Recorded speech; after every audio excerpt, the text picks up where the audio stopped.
এরপরে প্রশ্ন হলো, বিবাহের অলিমা কখন করা সুন্নত? বিবাহের কত দিনের মধ্যে অলিমা করা যাবে?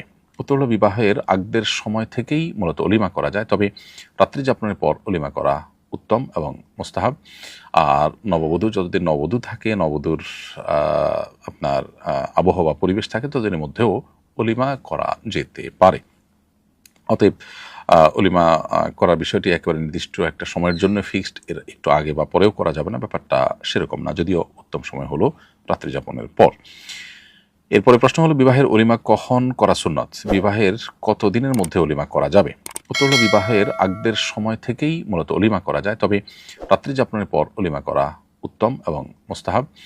আর নববধূ যতদিন নববধূ থাকে, নববধূর আপনার আবহাওয়া পরিবেশ থাকে, ততদিনের মধ্যেও অলিমা করা যেতে পারে।